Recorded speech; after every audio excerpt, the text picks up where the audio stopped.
Attention quand même sur la définition de mondialisation, on va souvent trop vite. On essaye de définir ce concept-là de façon sommaire alors que ça demande une triple analyse. Dans un sujet protectionnisme versus libre-échange, une bonne idée en ESH, c'est d'aller vers la question du régionalisme et de la régionalisation. Après, on voit qu'à HEC, cette année, sur le sujet sur les fractures sociales, ça restait un sujet classique dans la forme. On n'avait pas de pourquoi qui nous embêtait ou de comment qui nous embêtait, mais il faut se préparer de plus en plus à ces sujets-là.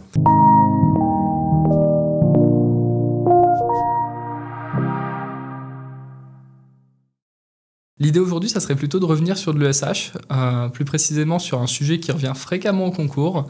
La mondialisation est-elle irréversible? Donc c'est tombé 2 fois ces dernières années. Qu'est-ce que tu en penses un peu de ce sujet? C'est un sujet qui est classique sur la forme, un sujet posé de façon assez simple avec un point d'interrogation où le plan dialectique est assez dessiné. Donc on peut se dire que c'est pas un sujet très difficile. Par contre, il faut faire attention avec ces sujets-là parce qu'en ESH, il y a 2 cas de figure. Premier cas de figure, question classique avec un sujet relativement simple dans la formulation. Dans ce cas-là, le sujet et la problématique est quasiment donné. Là où en CG, c'est impossible de copier-coller le sujet en problématique. En ESH, c'est pas impossible et c'est même souvent une bonne solution et une bonne idée. On le retrouve dans beaucoup de bonnes copies de concours parce que c'est la solution la moins risquée. Par contre, attention, dans un sujet comme ça, le terme irréversible pose problème parce que c'est un terme que l'on n'a pas l'habitude de manipuler et ça va être l'enjeu du sujet que de comprendre ce concept et ensuite, à partir du thème de la mondialisation, qui est un grand thème qui fait la jonction entre le problème de première année et de deuxième année, pouvoir décortiquer le sujet et l'analyser. Donc la plus grande des difficultés, c'est de partir d'un sujet qui, sur la forme, a l'air simple pour, au contraire, en dessiner toutes les complexités au fur et à mesure de la copie, à partir de l'introduction et aussi dans le développement. Ok, donc du coup, par exemple, un sujet comme la mondialisation est-elle irréversible par rapport à un sujet comme la mondialisation va-t-elle trop loin? Qu'est-ce que tu en penses? Il y a des différences. Alors évidemment, le début sera relativement similaire. On parlera de la mondialisation, qui est un concept qu'on est censé connaître et les étudiants sont censés savoir le définir. Attention quand même sur la définition de mondialisation, on va souvent trop vite. On essaye de définir ce concept-là de façon sommaire alors que ça demande une triple analyse. D'abord une définition classique du concept, donc un processus d'interdépendance croissante des économies qui concourt à la constitution d'un espace mondial de plus en plus intégré, par exemple, ou autre définition similaire. Parce qu'on peut parler d'interdépendance croissante des économies, on peut parler d'intensification des échanges, qui est en fait la conséquence. Et à partir de cette définition, ça suffit pas, parce que la mondialisation, c'est pluridimensionnel. Donc il faut préciser, dès l'introduction, que ça concerne les flux financiers, les flux commerciaux, les flux de facteurs de production, etc. Et plus que ça encore, au-delà de distinguer les flux, il faut se poser la question du domaine et du champ d'action, du champ d'application de la mondialisation. On peut parler d'une mondialisation culturelle, qui ne sera pas notre sujet en ESH, d'une mondialisation économique, d'une mondialisation financière, etc. Pour information, nos homologues en géopolitique travaillent sur la mondialisation quasiment la moitié de l'année. Donc il faut bien distinguer aussi ce qui est de l'ordre des rapports de force en géopo et ce qui est de l'ordre de l'économie. Donc cadrer le sujet sur le domaine économique et financier au début, et ce sera commun aux 2 sujets. Ensuite, il faut travailler la spécificité des sujets. Donc ici, irréversible, c'est l'incapacité à revenir en arrière. Et se poser la question pour la mondialisation, c'est d'aller plus loin que la définition en français. Donc il faut creuser. Qu'est-ce que ça signifie de revenir en arrière dans le processus de mondialisation? Et le retour en arrière dans le processus de mondialisation, c'est de décélérer avec une mondialisation qui devient incontrôlable, qui va peut-être trop loin. Donc on peut faire un parallèle entre les 2 sujets. Par contre, il y a une spécificité et cette notion d'historicité de retour en arrière est importante à prendre en compte. Il y a une projection dans l'avenir dans le 2e sujet et là, à l'inverse, c'est revenir en arrière. Évidemment, il faudra parler des mêmes conséquences et des mêmes enjeux, à savoir que la mondialisation va trop loin ou la nécessité de revenir en arrière parce que elle invite, ou en tout cas, elle intègre des conséquences négatives, à la fois dans le domaine économique, social, politique. Donc il y a des regroupements, mais c'est important quand même de travailler dès l'introduction sur ce qui distingue ces sujets-là et ensuite les traiter différemment. Déjà au niveau du sujet, je trouve que quand on pose le sujet, la mondialisation est-elle irréversible? Il y a déjà quand même une tonalité un peu pessimiste, comme si c'est déjà trop tard en réalité et que c'est plus forcément possible. Est-ce que c'est quelque chose qu'il faut déjà introduire dans l'introduction en ESH?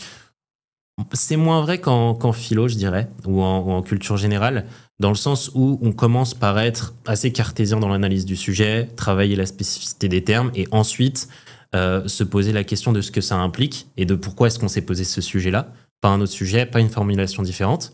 Et pour ça, évidemment que très vite, on se rendra compte que la mondialisation excessive que l'on a connue, qui a permis l'avènement de l'âge d'or de la croissance économique, et notamment dans le cadre de la croissance des Trente Glorieuses, avec un système productif qui répondait aux besoins de la demande mondiale et donc une mondialisation qui était justifiée, se retrouve, à partir du rapport Brundtland et de toutes les préoccupations dans le domaine environnemental, être confronté à un dilemme entre la nécessité et les enjeux économiques et les enjeux environnementaux, sociétaux. Donc évidemment que ça laisse présager l'impossibilité de pouvoir revenir en arrière dans le processus de mondialisation. Simplement, il faut aller plus loin que cette vision pessimiste d'une mondialisation qui créerait des conséquences négatives pour l'économie et pour la société.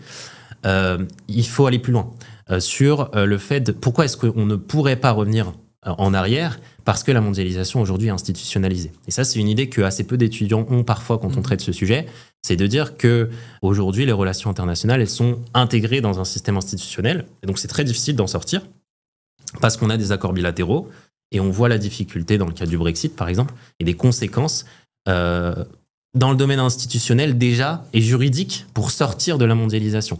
Donc, comment revenir en arrière alors que la mondialisation est trop poussée déjà dans le domaine juridico-institutionnel ?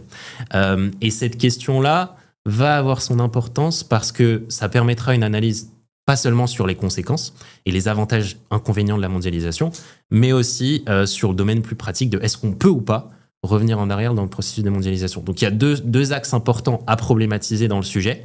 D'abord, se rendre compte que la mondialisation est-elle irréversible ? Est-ce qu'on peut revenir en arrière ? Ça nous fait nous interroger ou s'interroger sur la légitimité, l'intérêt de la mondialisation. Pourquoi ? Parce que qui aurait intérêt à revenir en arrière si la mondialisation admet des avantages pour tout le monde ? Et là, je précise aussi qu'en intro, c'est important de distinguer les échelles, distinguer de qui on parle. La mondialisation profite aux consommateurs. À l'échelle des États, depuis Smith, on le sait, Smith, Ricardo, les théories de l'échange international, ça a de l'intérêt pour tous les pays qui y participent, à l'échelle des États, mais aussi à l'échelle du petit commerçant ou du ménage qui profite de productions qui sont différenciées, etc.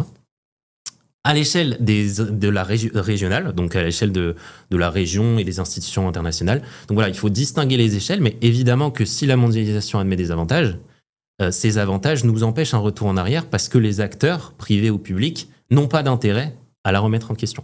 Et donc c'est tout l'enjeu du sujet aussi, en plus du caractère institutionnel et de la possibilité ou pas de revenir en arrière. Donc en fait, une fois que les étudiants ont compris que finalement, une grosse partie du sujet reviendra à traiter du oui-non, est-ce que la mondialisation a de l'intérêt ou pas, ça va devenir plus simple pour décortiquer le sujet. Mais ce passage-là entre un sujet un peu bizarre de retour en arrière du processus de mondialisation à avantage, inconvénient de la mondialisation, c'est tout l'enjeu de la problématisation. C'est peut-être la difficulté du sujet.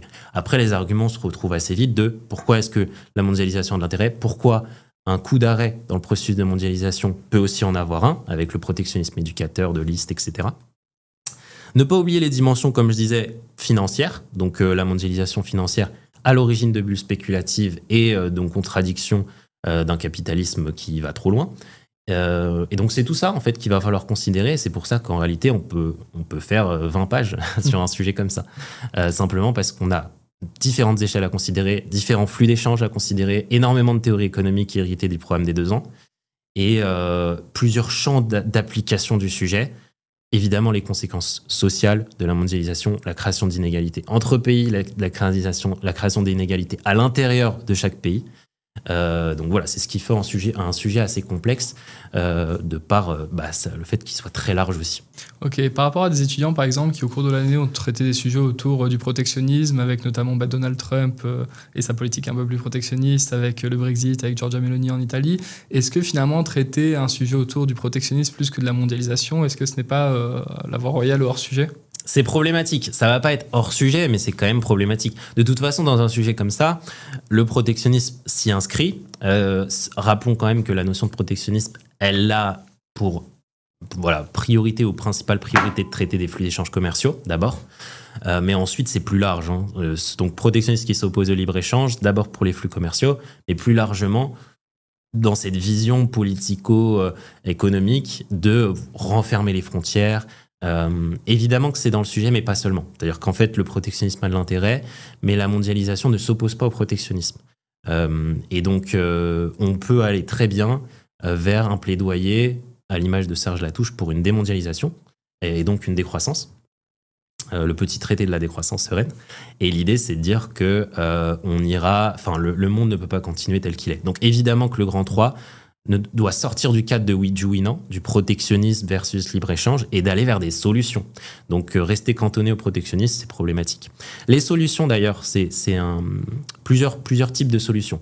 Dans un sujet protectionnisme versus libre-échange, une bonne idée en ESH, c'est d'aller vers la question du régionalisme et de la régionalisation. Donc l'idée de dire que au lieu de se renfermer pays par pays et donc, ce faisant, créer des contradictions, des risques de mesures de rétorsion, le voisin se referme, l'entrée dans la guerre commerciale, la question de la Chine et des États-Unis et de la situation aujourd'hui qui les conflits internationaux antagonistes et les rapports de force antagonistes qui se matérialisent par une guerre économique, ça c'est ce qu'on veut éviter. Donc moins de mondialisation, oui, parce que nécessairement, le capitalisme va trop loin et on voit des signes de rupture. Par contre, il va falloir le faire dans un cadre peut-être collectif. Donc, la régionalisation. Se poser la question d'une Europe qui fermerait ses frontières ou d'une Europe qui donnerait un coup d'arrêt à la mondialisation, mais pas le petit pays tout seul isolé qui le ferait. Sinon, il encourrait un risque trop grand. Idem, donc la régionalisation, très souvent, en plus, on a beaucoup de références depuis Sirouën, Jean-Marc Sirouën et la question du régionalisme fédérateur. Il y a beaucoup de références que les étudiants ont pour un plaidoyer. Mais d'ailleurs, on le retrouve chez Keynes aussi, de l'autosuffisance nationale, qui écrivait déjà qu'il faudrait produire chez nous autant qu'on le peut et que la finance soit raisonnée. Donc, quand on parle de régionalisation, on n'oublie pas le domaine financier. Ensuite, autre solution, aller vers une position plus radicale de démondialisation programmée, et une réalité qui est celle que, oui, la mondialisation est réversible en réalité, parce qu'on l'a fait.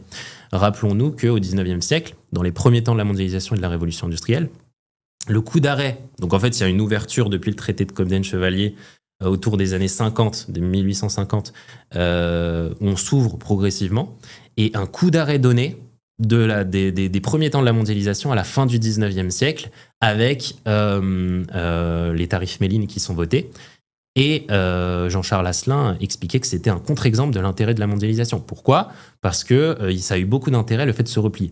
Donc on l'a déjà fait. On est déjà revenu en arrière, on a déjà mis un coup d'arrêt à la mondialisation. Donc on pourrait le faire en allant même encore plus loin. Et donc on parlera évidemment d'une mondialisation, enfin d'une situation autarcique qui serait idéale dans un système de décroissance. Et donc on peut envisager aussi ces solutions-là. Troisième axe, au-delà de la vision de régionalisation, démondialisation, on peut aller aussi sur la régulation de la mondialisation. Donc trouver une forme de compatibilité entre la mondialisation et du coup sa régulation nécessaire dans le domaine financier, les accords de Bâle, dans le domaine commercial, etc. Donc c'est un sujet assez large. Vous avez différentes pistes pour le Grand 3. Je me suis concentré d'ailleurs beaucoup sur le Grand 3 parce que c'est ce qui est important aussi dans le sujet. La distinction Winnan, pas trop dur à l'avoir vu. Voilà, le reste, ça a l'air pas trop... je pense que les étudiants seront pas trop... Ok. Et sinon, on voit quand même qu'il y a une évolution un peu du style de sujet ces dernières années. On a vu comment la théorie économique appréhende-t-elle l'entreprise cette année à l'ESCP. L'année dernière, il me semble que c'était pourquoi et comment analyser les politiques publiques. Est-ce qu'on pourrait imaginer plutôt un sujet autour de qu'est-ce qu'une bonne mondialisation, qu'est-ce qu'un bon protectionnisme, plutôt qu'un sujet comme la mondialisation est-elle irréversible aujourd'hui ? C'est possible. C'est vrai que l'orientation des sujets est assez surprenante. Et ça, c'est quelque chose qu'on travaille beaucoup à Mission Prépa. Les sujets comment, pourquoi, qui sont des sujets plus relous, objectivement. Ouais. Simplement parce que c'est déjà très descriptif. Donc, on va rarement pouvoir se distinguer des autres candidats. Et la connaissance de cours devient primordiale. Donc, c'est vrai qu'une formulation en qu'est-ce que pourrait tomber. Voilà. Après, on voit qu'à HEC, cette année, sur le sujet sur les fractures sociales, ça restait un sujet classique dans la forme. On n'avait pas de pourquoi qui nous embêtait ou de comment qui nous embêtait, mais il faut se préparer de plus en plus à ces sujets-là. De toute façon, en ESH, on va avoir des sujets en question, des sujets en phrases simples, sans question. Et dans ce cas-là, il faut trouver la problématique. Sujet citation, les sujets en pourquoi et comment, les sujets avec deux concepts séparés par « et ». Tout ça, il faut les traiter. C'est pour ça que la méthode, c'est illimité. Et que nous, quasiment les 2 premiers mois, on fait que de la méthodo appliquée au sujet à Mission Prépa. Donc, évidemment qu'il va falloir être capable de manipuler les concepts pour, si on rencontre une formulation différente, pouvoir répondre correctement au sujet. Bah écoute, merci beaucoup Sam pour ce Avec plaisir. sujet. Et on fera peut-être la même Allez, en sur culture GG. générale. Sur Allez, GG. parfait. Bonne journée. À bientôt.